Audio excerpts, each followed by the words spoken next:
संत कहते हैं कि देखो, और उसके जीवन में भी यदि उसका विवाह हो गया तो वो 8 पैर का हो जाता है। और 8 पैर का कौन सा जीव होता है? तो मकड़ा। जो मकड़ा जो जाला लगाता है ना, वो 8 पैर का होता है। वो क्या करता है?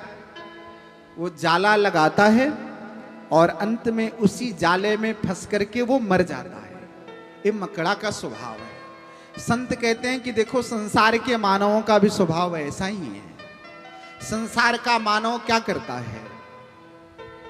घर गृहस्थी संभाला, संतति हुई, उसका विवाह हुआ, उसकी देखरेख करते करते इसका जीवन निकल जाता है, उसकी देखरेख करते करते उसका जीवन निकल जाता है। कहे कि संसार का जीव यह जान ही नहीं पाता कि यह जीवन कितना अमूल्य है। केवल अपने घर गृहस्थी में ही अपने जीवन के सारे समय को लगा करके बर्बाद कर देता है। उससे अपने इस मानव जीवन के महत्व के बारे में पता ही नहीं है। इह घोरे कलौ प्रायो जीवश्चाशुरतांगतः क्लेशाक्रांतस्य तस्यैव शोधने किं परायणम। संसार में कलिकाल के जीवों का जीवन अत्यंत क्लेशमय हो गया है, अत्यंत कष्टमय हो गया है। हे सूत जी महाराज, संसार के प्राणियों का कल्याण कैसे हो सके, ऐसा कोई आप कथा का सार आप सुनाएं। हे सूत जी महाराज, मैं आपसे यह निवेदन करता हूं, श्रेयसाम यद भवेत् श्रेयः पावनानां च पावनम कृष्ण प्राप्तिकरं शश्वद साधनम तद्वदाधुना। कहते हैं कि हे सूत जी, मेरा एक निवेदन है। जीवन का, मानव जीवन का मूल्य भगवान श्री कृष्ण के चरणों की भक्ति प्राप्त करना है। कृपा करके आप मुझे बताएं कि मानव जीवन में, इस कलिकाल में रहते हुए मानव भगवान श्री कृष्ण के चरणों की भक्ति को कैसे प्राप्त कर सकता है, जो मेरे जीवन के लिए कल्याणकारी हो, जो इस संसार के प्राणियों के लिए जो कल्याणकारी हो।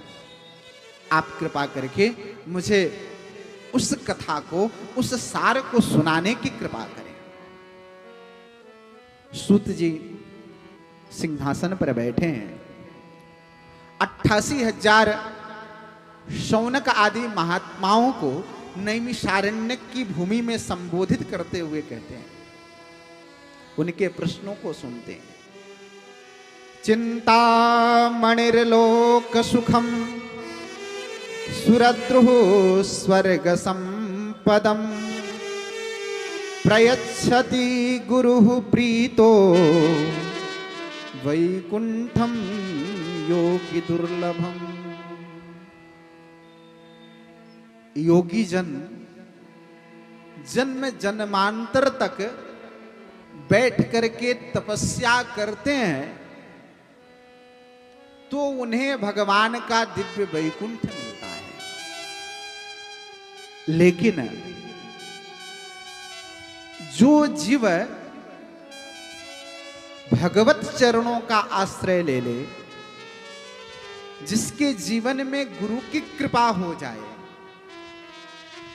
गुरु प्रीतो वैकुंठम योगी दुर्लभम, गुरु की कृपा से योगियों को भी दुर्लभ वैकुंठ प्राप्त हो जाता है। हे सूत जी महाराज, आपके जीवन में आपके गुरुदेव भगवान की अत्यंत कृपा है, इसलिए आप अपने गुरु की कृपा से आप सब कुछ देने में समर्थमान हैं।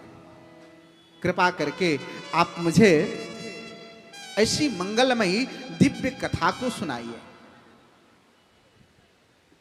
सूत जी कहते हैं कि हे ऋषियों, जो कथा मैं आपको सुनाने के लिए जा रहा हूं, जिस तत्व की व्याख्या मैं करने के लिए जा रहा हूं, वो तत्व कोई सामान्य तत्व नहीं है। वो कथा कोई सामान्य कथा नहीं है कि जिसको सुन करके आप छोड़ दो। उससे सुनने के लिए बड़े सावधानी के साथ सुनना होगा। भक्त्यो गवर्धनम यच्च कृष्ण संतोष हेतुकम तदहं ते भिधास्यामि सावधानतया शृणु। सूत जी ने कथा सुनाने से पहले शौनक आदि ऋषियों को सावधान कर दिया। कहा कि देखो, जो मैं कहने जा रहा हूं, जो मैं बताने जा रहा हूं, उससे बड़ी सावधानी से सुनना, क्योंकि जब तक आप सुनोगे नहीं तब तक आप ईश्वर की कृपा का पात्र नहीं बन पाओगे। इसलिए चूक नहीं जाना, बड़े सावधान होकर के इस प्रसंग को सुनना। मैं क्या सुना रहा हूं?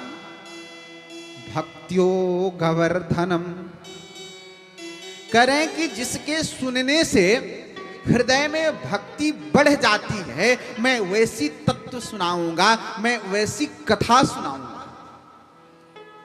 भक्त्यो गवर्धनम यच्च कृष्ण संतोष हेतुकम, करें कि इतना ही नहीं, जो मैं सुनाने के लिए जा रहा हूं, यदि आपने इससे ठीक से सुन लिया, इससे ठीक से कानों से सुन करके अपने हृदय में उतार लिया, तो आप हमारे आराध्य श्री कृष्ण के चरणों के कृपा के पात्र बन जाओगे।